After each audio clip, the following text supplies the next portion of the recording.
I really subscribe to the idea that, and some of the research that suggests that, vacations and time off really matter, especially for all kinds of work, but for me, for brain work, like if I work all weekend or I never take a vacation, I think the brain work that I do is worse. Like I'm less creative. A lot of my work is writing. I'm less excited and ready to write. So I do really feel like I need time off to do my job better and more productively.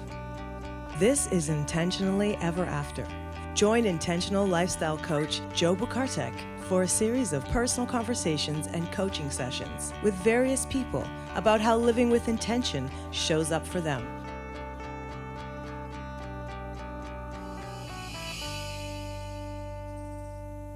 Greetings, everyone.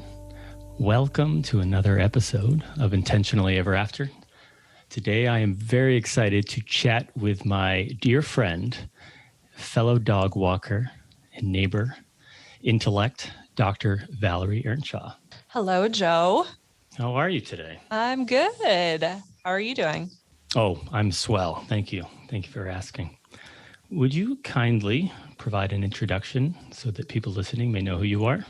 Yes. Hello, people listening. I am a social and health psychologist.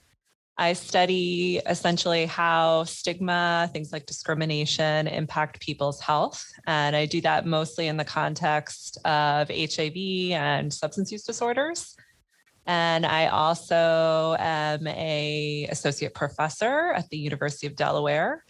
And I host a podcast also called Sex, Drugs, and Science, where we talk to scientists about their sex and drugs research that they do. It is pretty cool. I mean, the name alone is intriguing, but I have listened to every single episode. I'm not going to brag here, but oh, wow. Okay. It's fascinating stuff. Some of it admittedly is over my head, but I've learned a thing or two, but don't test me on anything specifically. Deal. Yep. Deal. I know that you admitted to having prepared a little bit. What are your initial thoughts or your research thoughts on living intentionally as it relates to the life of Dr. Val Earnshaw? Well, I feel badly that you have advertised that I prepped, because this is my most underdeveloped answer, which is that. Awesome. Then let's get it out of the way, shall we? Okay. I think in my life, it shows up as self-awareness, like trying to be aware of myself and what my goals are and kind of just what I'm doing and feeling. I have also listened to all of the episodes of this podcast. And I notice when other people talk about intentionality, there's often like a future orientation, I think, to it, like kind of a movement. And that's interesting to listen to, because I don't know that when I think of intentionality or being intentional, I don't know that I think so much about like the movement piece as much as I do of self-awareness, kind of like knowing what I'm up to and how I'm feeling and that sort of thing. So more in the moment awareness, is that what you're referring to? Yeah, I think so. Yeah. Or even, even in the moment, in the day, in the week, like trying to figure that out. Or even in the past, like what happened, when I did that thing last week, like what was that about? Let's unpack that. So yeah, I think I really zoom in on for me, the part of it that's about just being aware of myself. Why is that important to you? That's a good question. In the work, so the thing that comes to mind, it would be more to do with work. And I think that being aware of like what I'm doing and why is important, so that I align my work, like even my day-to-day schedule, with my goals for myself as a scientist, as a professor, as a like whatever hat I'm wearing that day. And if I'm not aware of both my goals and how I'm spending my time, then I think I can very easily get into a situation where there's like a very big misalignment there, especially because in my job world, there are times when it's very unscheduled. like, I probably have like 6 hours of meetings this week. And then I have 4, the rest to fill. Like, this is my meeting today, the rest I need to fill with progress towards like lots of different goals and different projects that are all at different stages. So if I don't have an awareness of how I'm like aligning my time with what my job is, what my goals are, like what the projects that I'm working on, where those, maybe there is some intentionality, forward thinking, because where those need to go, then I can get into a situation where I'm spending like a disproportionate amount of my time doing things that, maybe I shouldn't be doing or aren't as well aligned with, those types of goals. Does that make sense? Totally. How do you catch yourself when you have this misalignment? Oh, okay. So I have a calendar, and this we're getting into a little bit of, can we jump a little bit to like what change has had an exponential payoff question? Okay. Please present the question and answer if you would. Awesome. Okay. So one of the things, one habit that I started to do that has had a huge payoff and also sounds like some really basic stuff is weekly planning.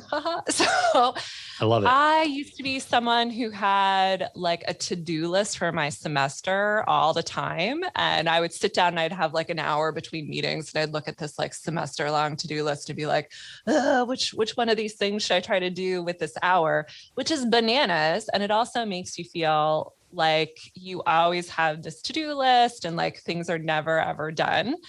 I don't know how I was like successful with that. Like I did fine with it, but it was, it's just more stressful.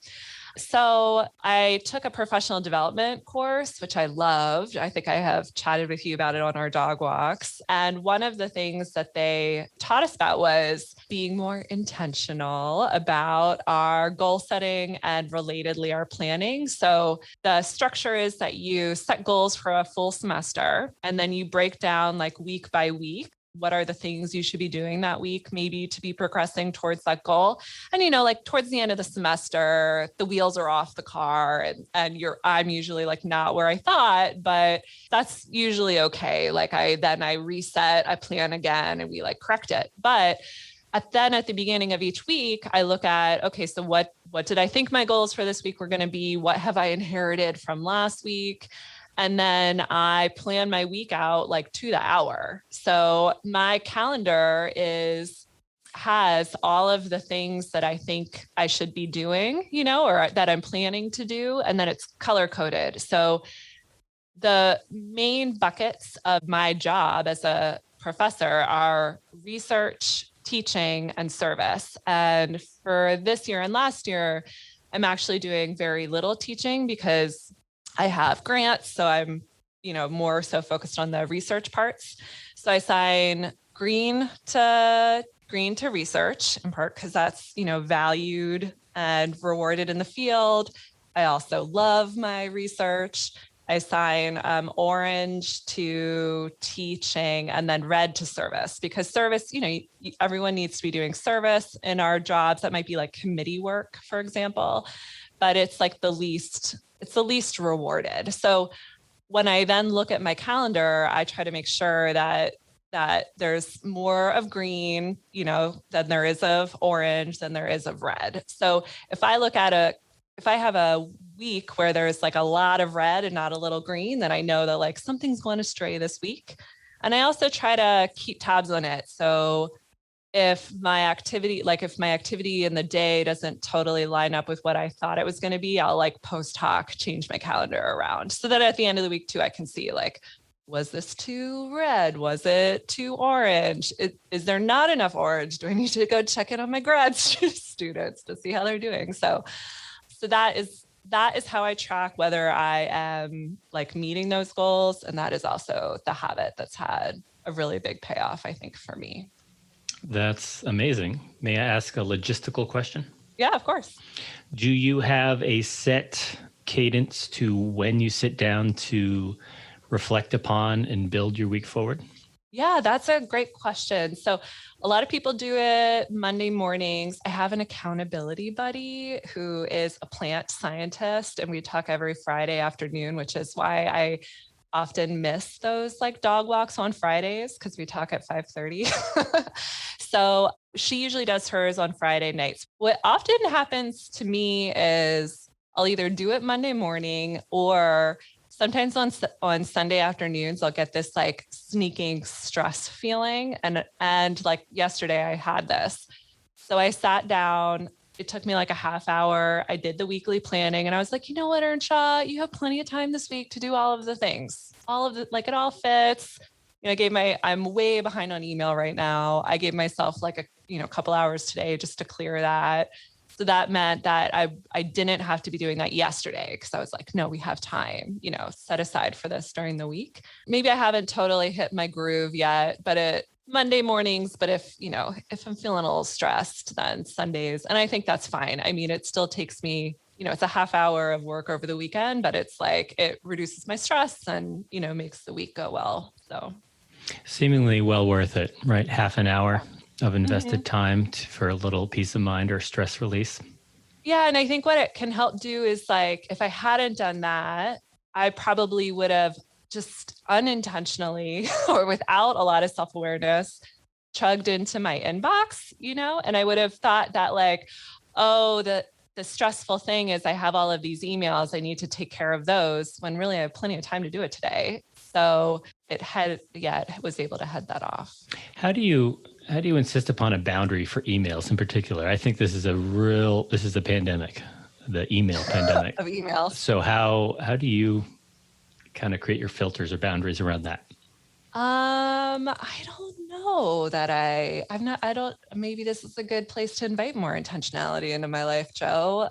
A lot of the emails that I get, I'm able to delete. Okay. All right. So one thing I do about email actually is I don't have it on my phone. And that's a very good boundary, especially for someone in my profession. I don't know many people who don't have their email on their phone.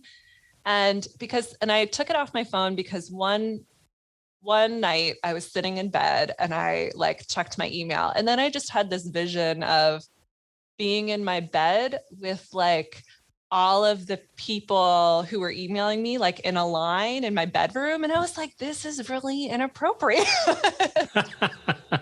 So it wasn't a positive fantasy. No, it really wasn't. Okay. So maybe I have the wrong people emailing me. I don't know. That's true. It wasn't a positive fantasy. So I like, metaphorically like closed the bedroom door. I deleted the app and I feel a lot better. Like I don't need to be I'm not a neurosurgeon or there's no emergencies coming into my inbox. So I don't feel like the world's going to fall apart if I don't check my email. So I think that is one boundary that I feel really proud of. In the past, I have flirted in and out of like, what if I keep my email closed all the time and only check it in the evening? I see your face lighting up like, oh, go. Yeah. Tell me more. This is intriguing. Good. And that is something, I think I could probably move towards a like, check it in the afternoon and check it at the end of the day or maybe even like morning, midday, evening, and keep it closed otherwise. I'm good at keeping it closed when I'm writing because I need to be like in a flow state. And maybe I'm leaving it open the rest of the time because I'm work procrastinating like with email or something like that, but I mean, it's always reliable to do that for us if we want it to. Yeah, totally. Because you can feel like you're being productive when you're handling your emails, which is essentially what other people want you to do rather than, actually doing the stuff that you need to be doing. Sure. How often have you heard people brag about how many emails they got through? Oh, it's a weird kind of bragging because they're proud, but not proud that they have over 100 emails, right? Mm-hmm. But it's a productivity thing. It's like, look how productive I was. Yeah, it's similar to the like, oh, I had to work all weekend thing, which I think I've really turned around on because now when I hear that, I'm like, oh, maybe you're not planning very well. Or like, I don't know. It's like maybe you're not being very creative with what you could possibly be doing over the weekend. Yeah. I don't know. But it sounds like you would not choose to be working all weekend. Oh my gosh, definitely not. Yeah. That dates back to early grad school days. There was a Saturday morning when I woke up I slept in until 9 o'clock and Brian, my now husband, then handsome roommate, wanted to like make pancakes and watch TV. And I woke up on Saturday. I was like, I'm already stressed out. I'm already behind. Like I was supposed to get up 2 hours ago and start work. It's like too late to do this. And he just looked at me like, have you lost it? Are you completely bananas? So I made myself this entitlement list to kind of like keep myself on track at the time. And I was like, hey, Earnshaw, you're entitled to not work all weekend. Like maybe my boundaries has almost always been like a little bit of Sunday afternoon work. You're entitled. What else did I have there? I was like, it was like some real basic stuff, but it was counter to the culture, I think, of like being a PhD student. So you're entitled to sleeping 8 hours a night. You're entitled to exercise. You're entitled to like order out 1 or 2 nights a week for dinner. Don't do it every night because that's not super healthy, Earnshaw. So like some of that stuff. And I put it above my computer so that when that balance started getting off, I tried to readjust. So I also really subscribe, just thinking about weekends, I really subscribe to the idea that, and some of the research that suggests that, vacations and time off really matter, especially for all kinds of work, but for me, for brain work, like if I work all weekend or I never take a vacation, I think the brain work that I do is worse. Like I'm less creative. I'm less excited. A lot of my work is writing. I'm less excited and ready to write. So I do really feel like I need time off to do my job better and more productively, maybe. Yeah. So is that the weekend then for you? Yeah, it's the weekend and it's evenings. So after we do our dog walk, I'm off. And then proper vacations and such as well. Which means what? Maybe so this summer, a week or 2 unplugged, no work, no email. Again, there's really not a lot of science emergencies that come up. There can be things, but if something does pop up with data collection, which could be a science emergency for us, and all of those people know how to reach me. I don't need to be like monitoring my email for them. So a proper vacation probably for me looks like, really trying to keep the laptop shut, or at least keep the work stuff on the laptop closed. Does that answer your question? It certainly does. Is it oversimplified to call it technology? Yeah, I'm not sure. I think that I certainly probably integrate technology, at least my phone, and like a Kindle and things like that, even when I'm on vacation or, over the weekend. Or I love podcasts, and that's a technologically, like mediated thing. And so I don't necessarily take a break from that, although I do appreciate that, that could be helpful for folks. Well, I guess that's what I was looking for, right? Is kind of that simple takeaway. Is it as simple as unplugging from technology? Maybe, yeah. Right? For some, but maybe not. It doesn't, and it doesn't need to be, as long as you have your clear-ish set of rules or filters or boundaries that, gives you everything that you want. And I love the idea of the entitlement list too. Do you have a current up-to-date entitlement list? You don't have to read it. I don't, but I did find, I think I have it in my office. I did find my old grad student entitlement list recently, and it's all like crinkled and stained with tea and tears. Yeah, and tears. I think by now I've internalized the entitlements. Maybe at that time I needed the external reminder of the entitlements. And now I'm like, no, it's appropriate to take weekends off, and that's fine. So, yeah. Yeah. Do you have a physical reminder or something because with work, it sounds like you have a lovely color-coded calendar. Mm-hmm. But as far as just personally, do you have a physical reminder? Physical reminder of when you are either veering from or you're on track with your entitlement list, your intentionality living? Oh, okay. That's a good question. I'll tell you what comes to mind for me, but then I'd actually be really curious to hear from you what that looks like from other people, or because I'm not totally sure. So my other daily habit that has had an exponential payoff, because I did have two answers for this, is that I do a daily like gratitude journal in the morning. And you're also supposed to, in the evening, like reflect on your day, like what went well, what didn't well. The morning is sort of gratitude plus, because there's a prompt about what are you grateful for? And, there's all sorts of great research about gratitude and mental health benefits. And that's part of the reason why I started doing it. But then there's also a prompt about like, what can you do today to make your day great? And then there's an I am statement. And so when I like write that, and I also from time to time, like to just like be tool of expressive writing to like work through whatever it is that's going on. So, and this can be, even though it's very brief, a form of expressive writing. If I'm doing that activity, I mean, that is sort of a moment in time for me, maybe to be self-aware, to pay attention to sort of what's boiling up. Because often what will happen is when I like start to write, think about what can I do to make today great, I'll think back to yesterday and what did not go well about yesterday. And then I'll try to steer that boat a little bit differently for that day. So for me, I mean, maybe just that act of doing that daily check-in is a way for me to kind of see where I'm at in terms of a lot of this. But again, I'm really curious. I mean, what kind of things, how do you see that pop up for other people? Well, I'd say the journaling is a fairly common one, because it doesn't really have to take that much time. And depending on the formula or specific journal that you're using, sometimes there's a structure already in place. So you don't have to, and it's a great structure to reflect upon and to have gratitude for. And the I statement is wonderful, right? The mantras. And that is a pretty common one. Certainly in the conversations I have many times with clients, they have at least a weekly reminder when they meet with me.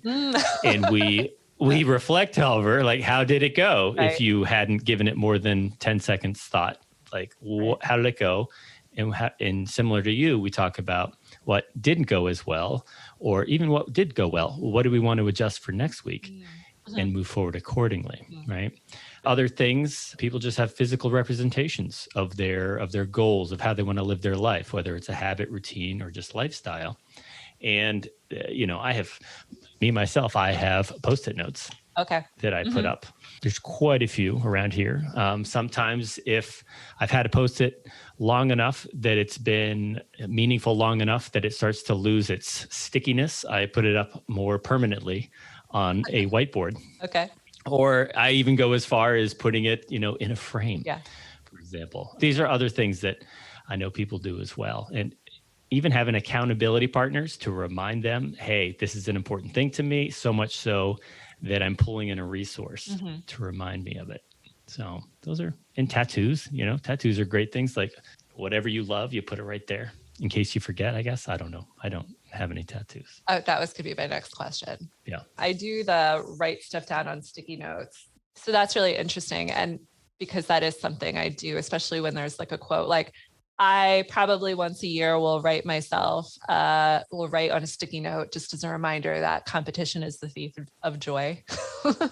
And I will pop that up because in my field, it's super easy to look up everybody's stats. You can go over to Google Scholar and see how many papers that people have written, how many people have cited them, or you could pop over to NIH Reporter and look up people's like how many grants they have. And so whenever I find myself, noticing that, I give myself a little competition is the thief of joy, sticky note. So that's an interesting, I had never thought about that as like, oh, I'm giving myself a physical reminder or like way to keep myself on track, but that is certainly what it is. What do you take from that other than I hate that idea, so I'm going to not do it? How do you twist it, take the grain of truth? What is true for you moving forward? Could you ask that in a different way when you mean what is true about what? Sure. So competition is the thief of joy. Yeah. Okay. Very powerful statement, right? So much so you're like, ugh, I don't want to. But what is true for you? What do you take moving to compel you forward? Okay. To motivate you. Love that. Yeah. Okay. So I don't think that I usually reflect on the competition thing and then try to morph that into the good things. This is fun to do. But if I were being more thoughtful about it, I really believe that like science is a team sport and that it's through cooperation that we get where we need to go, both like in our individual research studies and also just as a field. Like I actually take great comfort in the idea that I am not the only like HIV or substance use disorder stigma researcher, because there's so much work to do. Like these are really pronounced and big problems. And so if I was the only person working on it, that would be terrible because we wouldn't make a lot of progress, right?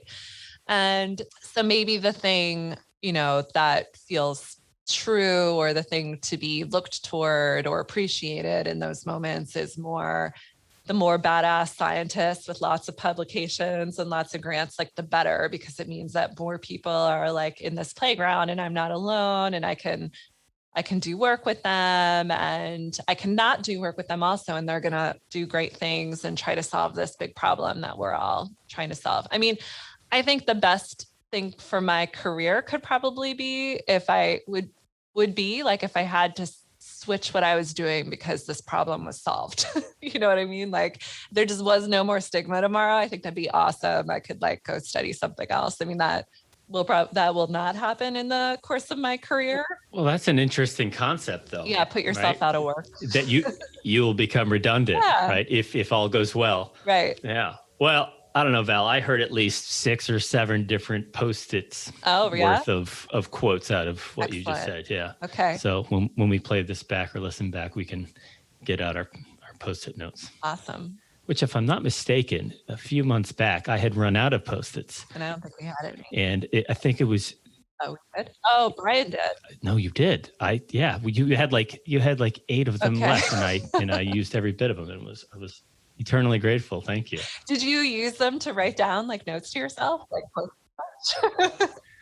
I'd like to think so. I can't swear with any certainty, but it better not have been like toast and no, I can't. No, I can't claim that I did for sure, but it was probably something inspirational though. So what in your life feels just about perfect? So I'm not sure that this is where this question is going, but the thing in my life is, well, I guess it's really at the time of my life that feels just about perfect is somewhere between 8 and 9 p.m. after dinner, after Katniss, the dog, has had her treat. She's no longer being a treat terrorist. And it's a human dog pile up on the couch, watching a show, totally unplugged from work and other stuff and just hanging out. That moment in time to me, I do feel like perfection. Like I feel really happy and all of that. So yeah, just about every day, every day that we have this like human dog pile up and we're just hanging out watching Netflix. It's really some basic stuff, but I feel really happy. And in that moment, what's not to like and feel really grateful for when you got somebody you love, a dog who thinks you're awesome, and you're not staying up late doing work, you're in a home. I mean, yeah, so I feel some degree of perfection in that moment. That is a remarkable answer. I think that's great. And the fact that it's so sustainable, and you're able to replicate it on a daily basis. All you need is Netflix and a couch.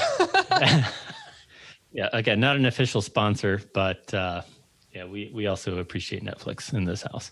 This question, though, makes me think about, and this is not my area, about the idea of satisficers versus maximizers, I think. And I made Brian take this personality quiz last night, and I took it because I was thinking about your question. And satisficers are people who like make decisions maybe, and however that decision goes, it's great. And they're kind of like happy with where they're at. And maximizers are people who are maybe trying to think about ways to make things better. like one example that I heard Adam Grant talk about, he's an industrial organizational psychologist, is like a Satisficer is going to turn on the radio and hear a song that they like and like stick to it. Whereas a maximizer is going to turn the radio on and then hear a song that they like and be like, oh no, maybe there's a better song. And they're going to change stations and try to see if there's something like better out there. So I think that I'm like a Satisficer. And that is also what this personality quiz told me. I will put the caveat out there though, that I create, psychological tests and scales. And so I'm really bad at taking them because I usually decide like, oh, this is the answer that I think that I am. And then I answer consistently. But Sure. This is the result. Yeah. Yeah. I still very much think that I am like, I lean towards being a Satisficer. I think as someone who identifies in that way or think, I think I see like, so perfection 8 to 9 p.m., but I also feel really good. Like when I'm writing, I look for places in my life, I think to like find those feelings. Whereas Brian took the quiz and so I was like 15 or 14% maximizer, which means, mostly Satisficer. And Brian took the quiz and he was like 65% maximizer.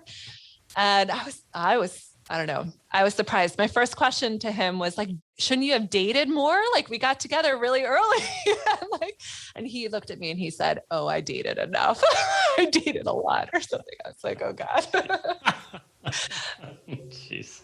But anyway, your question, and when I've heard other people on your podcast respond to this question, it makes me think about, who's a maximizer and is like, nothing's perfect, or, there's no perfection reached. I need to keep moving and shaking for that versus, the people who are like, oh, here's 15 ways that my life is perfect.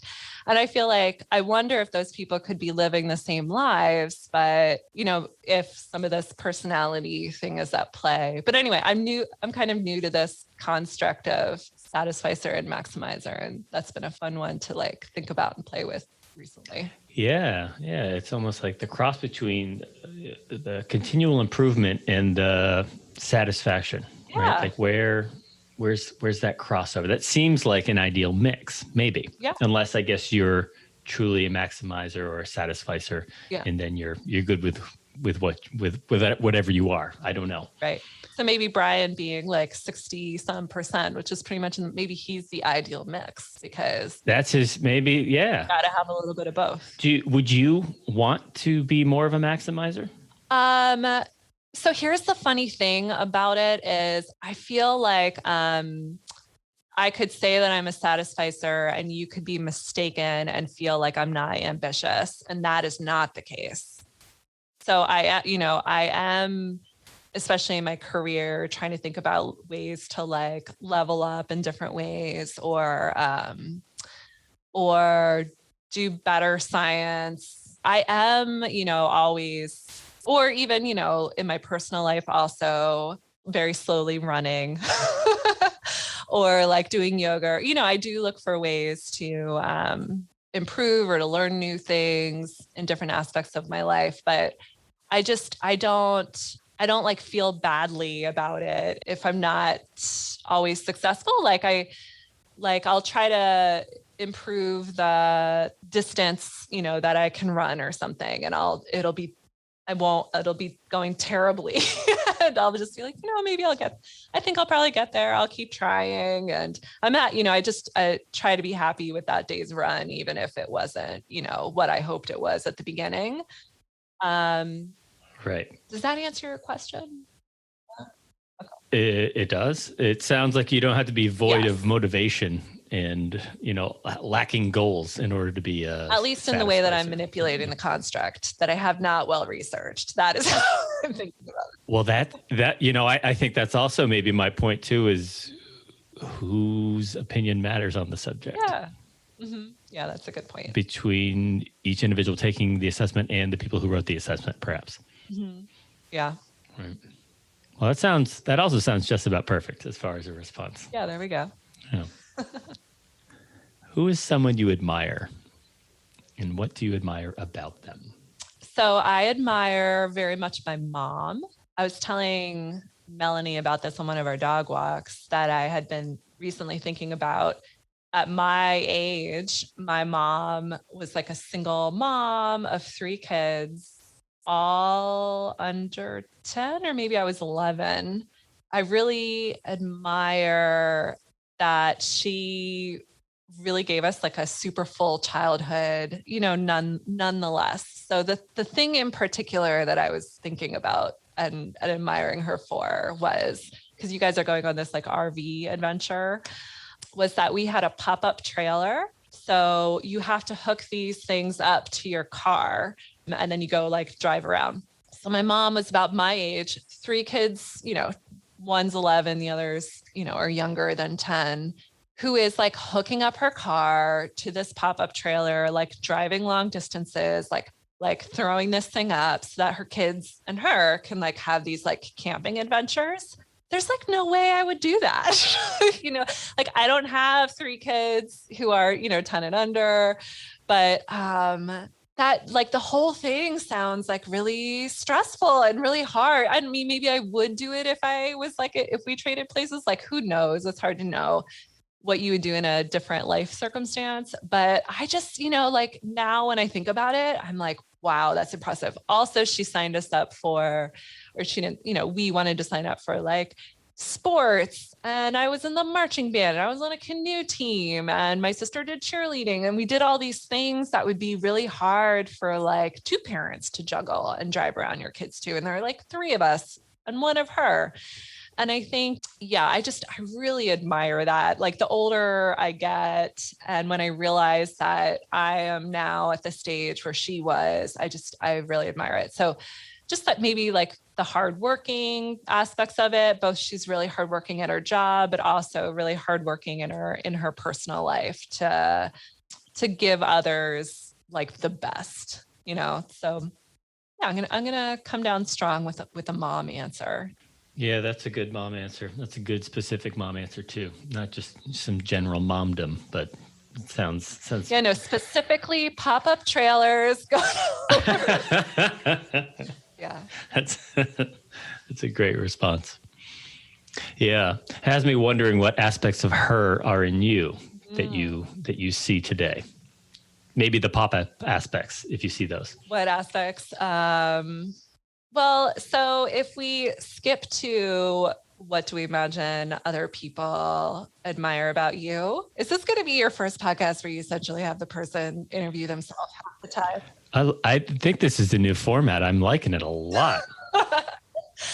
So as the same professional development program, I had to email a few people and ask them what they thought my greatest gifts were, which is like an incredibly awkward thing to do, but really lovely and generous of the other people to email you back. So my brother emailed me back, and there were like a couple questions. One of them is, what makes me unique? And my brother, and I pulled this email because, I wanted to be prepared for today's interview. But as you asked, what quality of my mom do I have? I'm realizing that his response about what makes me unique is my mom. This like response is reminiscent of my mom. So he said, you do a really good job of balancing what you believe to be the right thing to do. And that is like all my mom. Like my mom has like a very, this is right and this is wrong, like sense to her. And then my brother says, you have a very good approach of looking to include things that are healthy for you physically and mentally. But when there are important things for people you love or causes you believe in, you're willing to put yourself aside. And then Steve says, I don't think that's remotely common. I think it is common because I don't think I'm super special in that way. But this part about my brother, saying that when there are important things like people or causes or something that's like, okay, I need to put this other thing first for now. That's like my mom. That's inherited from my mom. And it's something it sounds like that you might be proud of. Yeah, I think that's nice. Yeah, I think I could be proud of that. I think both things I can be proud of. I think the fact that he points out that like, not only are you clocking what's healthy for you, physically, mentally, professionally, whatever, and you're prioritizing that, but you've got some give there for other people from time to time. So it's not like, this compliment doesn't make me, or this this response that he had doesn't leave me feeling like I'm a martyr, which I think is also important in my life, that I'm, it leaves me feeling like I'm a balanced human. A little humility there. Yeah. Right. Oh. No, I think that's a great mix. I think that's a great blend. Mm-hmm. Yeah. So I'm now wondering what's next intentionally for you moving forward. After this, of course, very insightful conversation that we've had. What is? Well, maybe, maybe my next intentional move is to shut my email and go back to my, morning, noon, and evening email check. Well, you did talk about the idea of batching, right? Oh, what's that? Which is to have certain periods. Oh, it's essentially what you were explaining earlier, which is just having specific moments in your day, chunks of time, and tending to your emails in those moments and restricting it to those moments. So essentially creating boundaries around your email, which is something that most of us don't do. And I've been aware of batching for a long time. I still am not very good at it. I generally batch, which, I tend not to look at it in bed because now I have the way that you view it. And like, there's no way that I'm ever going to look at email in bed again. So no, it's like a really good way to end it. Yeah. Yeah. So I'm going to move forward with batching. I love to have a name to it, a good evidence-based practice maybe. So yeah, I think that's a good one for me to keep starting because I really do, email is for the most part, it's other people asking us to do things. So. Yeah, that's interesting. Because I don't know that I would say the same. Well, I don't know. Gosh, now you have me thinking about this whole thing.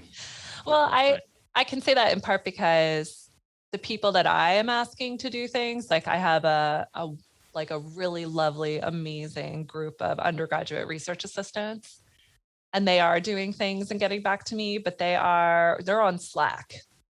So they're like they're not going to be emailing me with the stuff that I've asked for. So for me, my email inbox is like every day I get multiple requests to review journal articles right now I've got in my email inbox things that I have not responded to. Request to review journal articles. I have a request in there to co-author a paper from someone I've never met. I have to decide, do I say yes or no to that? I've got a couple requests to be on kind of advisory committees for projects.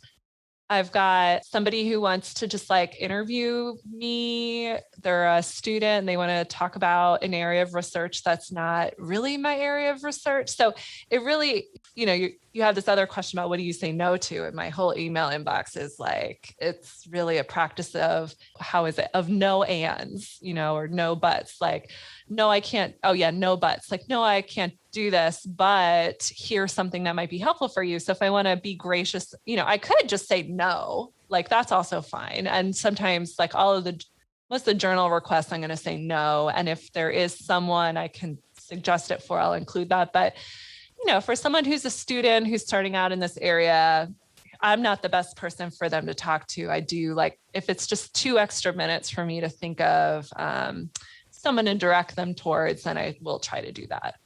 Yeah. I'm glad you brought it back to that because I want to know, what is it okay to say no to? Just a straight no, not a no and, or a no, not even a no but. When is it okay just to say no?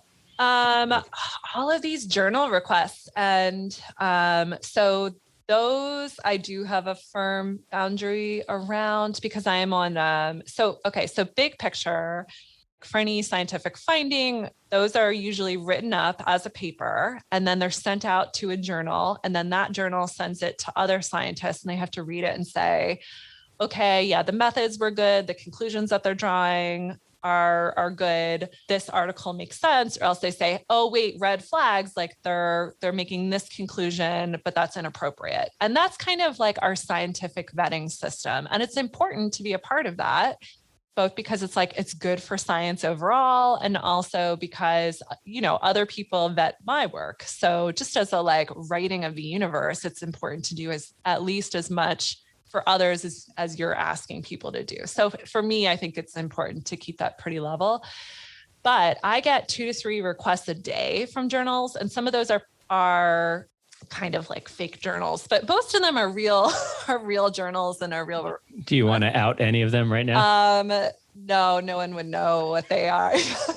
But they'll be like, well, actually, if you mention them, they would. So maybe you don't want to be. But they'll be like Joe's journal of like HIV research and plants. You can just tell that like this HIV and plant research journal is probably like not a thing. So I have now like strict rules, so that I have strict rules around like if I'm on the editorial board, I say yes to most of those unless it's like really outside my area. And then I mostly say no to the others. And so that, because I go into those types of emails with that boundary already set, then I know like what the answer is going to be. But for most of these others, they're often like random requests. And maybe I need to think of a more flexible like rule to approach. But usually I need to like think about it to like get myself to the no, I guess. Yeah. Well, it sounds like to me that this extends beyond email. Email is just maybe the delivery method for you choosing what you commit to. Sounds like you value your time and your commitments. Yes. Mm-hmm. And so if you're going to commit to something, then you better value it, it sounds like. The thing I've been thinking about a lot lately is if you say yes to something, or if I say yes to something, I can't roll in with my B game. No one's ever going to be like, hey, will you serve on this committee or will you co-author this paper? And like, they don't care that I only have an hour to do it or that I'm strapped for time. Like if I say yes to it and I can't give you my A game, that's not what they were asking. So that has also been helpful for me as I think about these asks of like, not only can I do this, but I know you're going to want my A game. Can I really actually give you my A game? And usually that's no. Well, that is cool. And I'm going to jump on that opportunity to close out this conversation because I appreciate you saying yes to it. And I appreciate you bringing your A game to this conversation. Thank you. Because I said, yeah, exactly. So yes, got to bring it. Yeah, you did. Yes, thank you. You did. And I hope I choose to think this is not the exception and that you are just instituting this rule with me as well. But thank you for your sincere consideration of all these questions and your time and careful thought. And I look forward to other deep, meaningful, and also shallow conversations in the future. Yeah, well, I'll see you on the walkabout with the dogs. You likely will. Yeah, probably even later today. Sounds good. All right. Thanks, Joe. Thank you. This has been Intentionally Ever After, hosted by intentional lifestyle coach Joe Bukartek. If you would like to have your own intentional conversation with Joe on or off the air, visit intentionallyeverafter.com. Thanks for listening.